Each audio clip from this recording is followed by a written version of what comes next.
Olá, tudo bem com você? A época mais quente do ano está batendo em nossa porta e, consequentemente, vem o uso de roupas mais leves ou menos roupa. E é aí que se começa a perceber aqueles quilinhos a mais adquiridos no inverno. Junto a isso vem aquela vontade de correr atrás do tempo para ficar com o corpo em dia para o verão. Mas antes de decidir que tipo de exercícios fazer, é preciso consultar um médico do esporte. Aqui nós vamos falar sobre isso no programa. Aliada a esta vontade do corpo bonito está a alimentação saudável. Quais são os alimentos que são mais recomendados para o esporte? Aqui no estúdio também vamos tratar hoje deste assunto. Fique com a gente, o nosso bate-papo só está começando.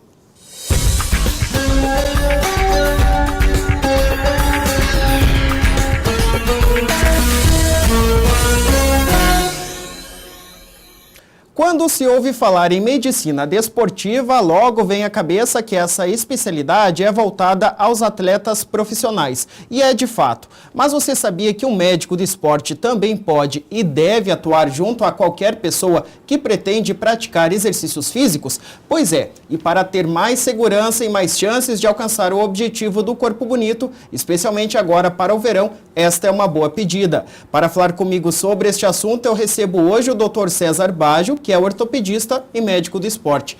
Tudo bem, doutor? Tudo bem. Obrigado pela sua presença aqui conosco. Muito obrigado a vocês.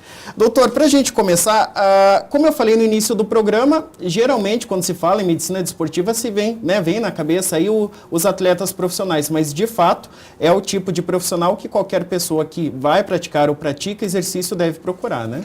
Tá, é isso mesmo. A maioria das pessoas podem se servir de um ortopedista ou podem consultar um ortopedista quando pretendem iniciar ou trocar de esporte ou praticar um determinado tipo de esporte. O ortopedista, por força da especialidade, por força de ser médico de uma determinada especialidade, realiza justamente esse tipo de orientação, pode fazer esse tipo de orientação. Ele é o profissional ligado à área da saúde, mas apto a dizer, então, quais os exercícios determinada pessoa está mais apta aí para fazer também, né? Eu te diria que sim, mas é muito importante a presença e a participação de um profissional do esporte, de um antigo professor de educação física, Entendi. um preparador físico, que possa orientar também que tipo de esporte realizar, né? Que tipo de esporte fazer. Os dois profissionais caminhando ali juntos. Isso então, mesmo, né? os dois trabalhariam meio juntos nisso. Professor, eu quero convidar o senhor já para assistir agora, no início do programa, uma reportagem que a gente gravou no Parque Barigui, aqui em Curitiba, em que um médico de esporte também fala sobre a importância de se consultar esse profissional antes de praticar os exercícios físicos. E parece, pelo menos, que por lá o pessoal vem seguindo essa orientação. Pode rodar. Nesta época do ano, muitas pessoas começam a se exercitar para perder aquele quilinho a mais ou para ficar em forma. O problema é que, se não acompanhados de exames prévios, essa atitude pode trazer sérios problemas. O ideal sempre é fazer uma avaliação clínica, né, com exame médico, medir a pressão arterial, fazer um eletro de repouso e após fazer um ecocardio e um teste ergométrico. É muito comum as pessoas procurarem as academias ao ar livre, como essa daqui, para se exercitarem sem realizar nenhum tipo de exame antes. Só que isso pode transformar no que era para ser um aliado à saúde em um verdadeiro vilão. Muitos pacientes às vezes têm hipertensão arterial e não sabem, então pode fazer um acidente vascular cerebral, né, comumente um derrame cerebral. Ou pode mesmo causar ruptura na aorta, que é a artéria principal que sai do coração, e romper e ter morte súbita, ou propriamente um infarto, que muitas vezes só porque é jovem e acha que está tudo bem, ele sobrecarrega, né, a sua atividade física, achando que aquilo está melhorando a condição dele. E não é bem assim. Segundo especialistas, o ideal é que cada pessoa pratique 30 minutos de atividade física moderada por dia. E este parque de Curitiba é muito utilizado para isso. Pelo menos aqui, as pessoas garantem que procuraram um médico antes de se exercitarem fisicamente. Eu faço check-up todos os anos e estou liberado pelos médicos para fazer exercício. Eu faço check-up a cada 6 meses e acompanho o que precisa lá. Bom, doutor, a gente viu ali na reportagem que as pessoas, pelo menos a princípio, né, ali falaram que fazem os exames, para praticar os exercícios. Quando o paciente chega no consultório dizendo para o senhor que pretende fazer uma academia, uma natação, de repente participar de maratonas, talvez até, que tipo de exames são realizados para que se detecte se a pessoa é possível fazer esse determinado exercício ou não? Bom, como toda consulta, isso começa com uma anamnese, saber como é o histórico de saúde desse paciente. Se ele tem algum problema cardiológico ou pulmonar, ou se ele teve algum problema, se ele se trata de alguma doença. Se não, imediatamente o exame físico, o exame de peso, altura e a elasticidade muscular desse paciente. Como a própria reportagem mostrou ali, a primeira ideia que vem na cabeça de uma pessoa que pretende fazer esporte é ir para uma pista e começar a correr. E nem sempre esse é o melhor esporte para se começar, né? O sujeito que está fora do peso e que está mal alongado por falta de esporte, né? Por vida sedentária, ele geralmente está mal alongado. Se ele começar a fazer muito esporte de impacto, corrida de fundo, corrida de longa distância, ou praticar esportes como tênis, como basquete ou vôlei de cancha, esportes de cancha, ele pode se machucar porque não estava bem preparado, ele não tinha elasticidade muscular suficiente para isso. Necessária para isso. Então, não tem, respondendo a tua pergunta, não tem um exame definido, um raio-x, uma ressonância, alguma coisa para ver como é que está o preparo físico desta pessoa para praticar esporte. O exame é o exame físico, é examinar o paciente fisicamente, coisa que o médico e o preparador físico sabem fazer muito bem. Tá ok, doutor, eu vou pedir licença aqui para o senhor a nossa conversa um pouquinho para a gente ir para um rápido intervalo comercial, mas daqui a pouquinho a gente volta aí falando sobre a importância da medicina do esporte na vida das pessoas que praticam atividades físicas. Até já!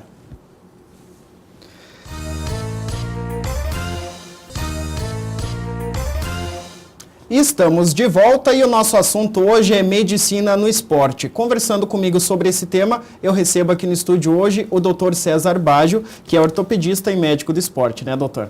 Obrigado mais uma vez pela sua presença aqui conosco.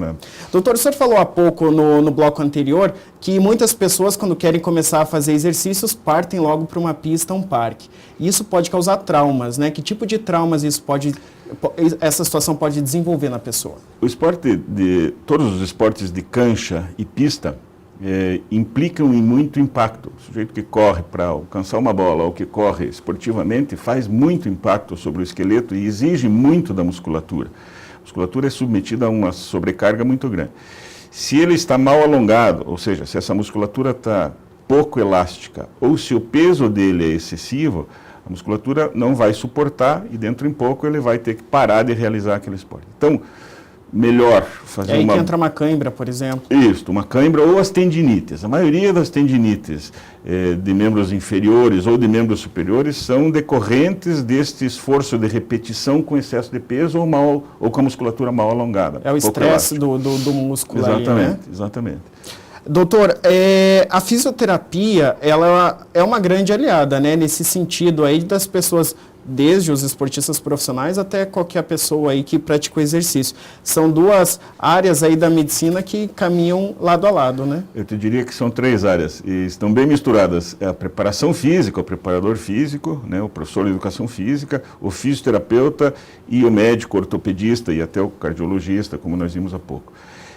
Andam meio juntas em todos esses aspectos. Um fisioterapeuta, no mesmo momento em que trata uma tendinite, em que trata a recuperação de um tendão, ele também está fazendo prevenção na medida em que ele ensina aquele paciente, que ensina aquela pessoa a fazer exercícios de alongamento corretamente, etc. Porque o exercício de alongamento mal realizado não funciona para nada. Quer dizer, o sujeito só vai estar bem elástico se ele realizar o exercício de alongamento bem feito. E para isso ele tem que ter orientação.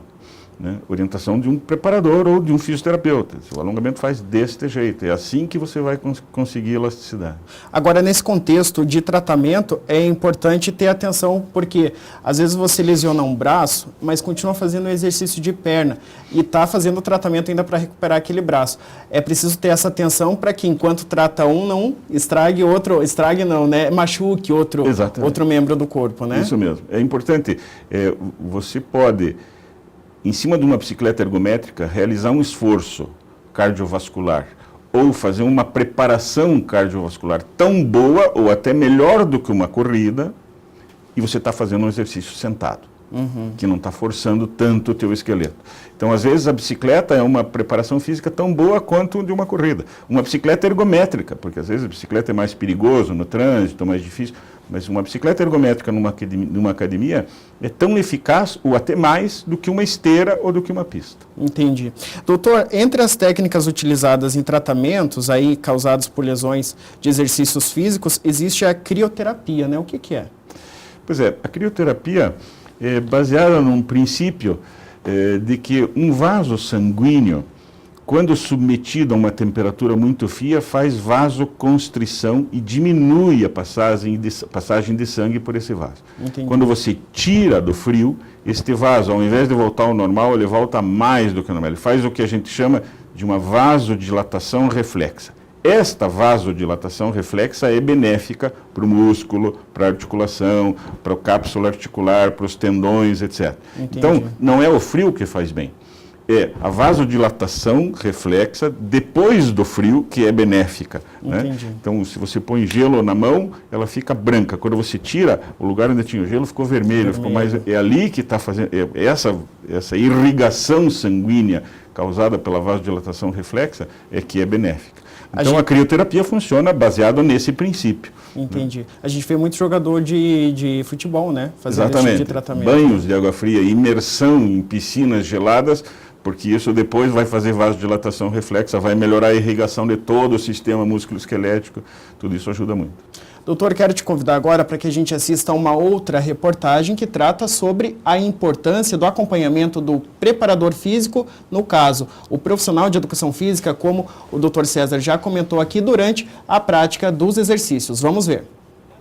As academias ao ar livre estão por todas as cidades do Brasil. Foram uma iniciativa dos governos estaduais e municipais para beneficiar, em geral, aquela população que não tem condições de pagar por uma tradicional. Mas ao frequentar esses espaços é preciso ter cuidado. É que como elas foram criadas para atender a um público muito heterogêneo, que vai desde as crianças aos idosos, os equipamentos não atendem às necessidades específicas de cada corpo, o que pode ser bastante prejudicial à saúde. Quando a pessoa já tem uma história pregressa de alguma doença, uma lesão, uma incapacidade funcional ou uma limitação do seu arco de movimento, muitas vezes elas, por inadequação de postura, de movimento, realizam exercícios além da amplitude do seu corpo. Ele exemplifica. O movimento exercitador de ombro, por exemplo, né? Ele é um exercitador que ultrapassa o ângulo de 90 graus. Então, a pessoa, em vez de levantar apenas até 90 graus, ela ultrapassa esse arco de movimento, aumentando a amplitude do seu ombro, além do que ela pode realizar. É por isso que os profissionais de educação física defendem a contratação de personagens pelas prefeituras para acompanharem os frequentadores desses espaços. Nas academias ao ar livre, nós temos equipamentos que mexem com nossa saúde. Assim como qualquer outra atividade que mexa com nossa saúde, necessitamos de profissionais qualificados para orientar as pessoas da utilização e forma com que os equipamentos atuam sobre o nosso corpo. Nessas academias existem placas como esta que mostram exercícios e apresentam os aparelhos, mas para o Renato elas não são o suficiente, mesmo que as pessoas fossem até ela e a lessem. Com certeza não seria suficiente, porque a postura adequada para a execução de cada exercício é muito peculiar da pessoa. Frequentador assíduo desses espaços, e seu Antônio, com 86 anos, pratica os exercícios de forma bastante rápida, errada de acordo com o educador físico. De longe se vê que ele precisa de orientação. Com orientação é bem melhor, né? Seria bom. Doutor, a gente viu ali o exemplo desse senhor, né, agora no final da reportagem. Nessas academias ao ar livre, que em qualquer parque, agora em todas as regiões, eu acredito, da cidade e do Brasil todo, existem. Como é que as pessoas que não frequentam uma academia onde existe esse profissional para dar esse auxílio, podem proceder ali, né, para que não faça o exercício de forma errada, como apareceu ali esse aposentado? Eu acho que a primeira vontade da pessoa que chega perto de um parque desse é começar a mexer em todos aqueles mecanismos ali e brincar com aquilo. Todo mundo tem um lado criança e brincar com aquilo. Mas seria muito bom se, por um determinado período, não talvez pelo dia inteiro, mas num determinado período, eu tivesse um professor de educação física, um treinador, um preparador físico ali orientando, porque essas informações vão sendo repassadas. Então era importante isso. Se você for observar, a maioria desses parques, eu já prestei atenção, a maioria desses parques tem pontos, estações de alongamento, que são rejeitadas, não se usa. Aquilo não tem mecanismo nenhum, ninguém quer mexer com isso. É verdade. Na estação de alongamento ninguém vai na maquininha. Né? Isso é importante, alongamento é fundamental para o esporte. O músculo sadio não é só o músculo forte. O músculo sadio é o músculo forte e elástico. A elasticidade a gente conquista com o alongamento, a força com a musculação. Né? Tá certo. Então, isso é muito importante. Fazer alongamento, na medida em que a gente vai progredindo com a musculação, tem que ir fazendo sempre alongamento. Recuperar a elasticidade muscular é fundamental para que esse músculo não se machuque, para que esse músculo não sofra nada, não sofra nenhuma lesão. Né? Doutor César, vou pedir licença mais um minutinho para o senhor, para a gente ir para um rápido intervalo, mas daqui a pouquinho a gente volta aqui com o nosso bate-papo sobre medicina desportiva. Até já!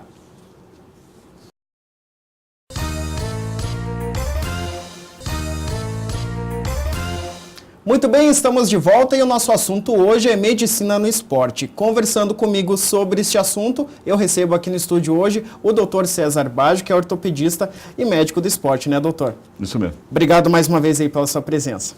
Doutor Baggio, a importância da medicina esportiva na vida, no cotidiano daqueles que praticam esporte, se dá, eu acredito, com mais importância para aquelas pessoas também que já tem uma doença, por exemplo, é obeso, é soropositivo, ou é cardíaco, diabético. Essas pessoas têm que ter uma avaliação mais específica antes de começar a praticar o esporte, né? Isso mesmo.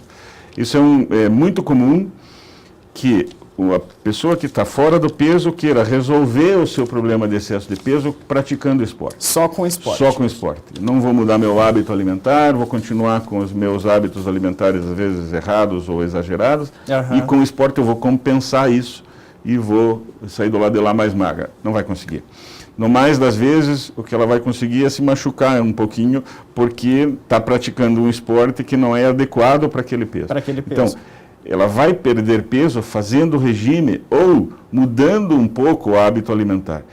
O esporte é muito bom para manter peso, para perder peso é pouco, ele não é suficiente. Então tem que associar ali uma mudança de hábitos, trocar de prazer, né, do alimento pelo prazer do esporte, da sensação de bem-estar, depois que vem liberação de endorfina, que vem depois do esporte, imediatamente depois.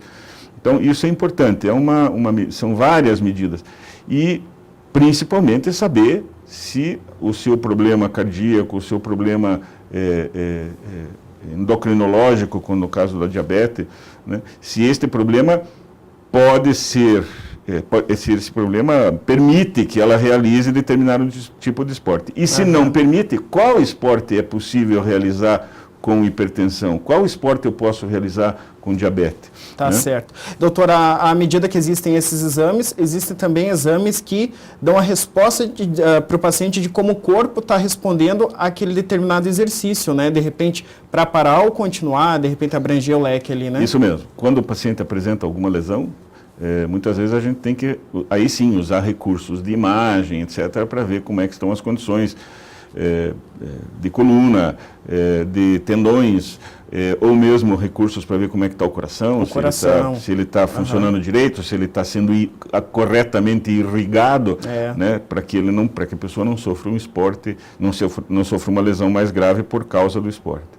Doutor, no âmbito agora mais do atleta profissional, a medicina do esporte ela é de fundamental importância com relação ao controle antidoping, né?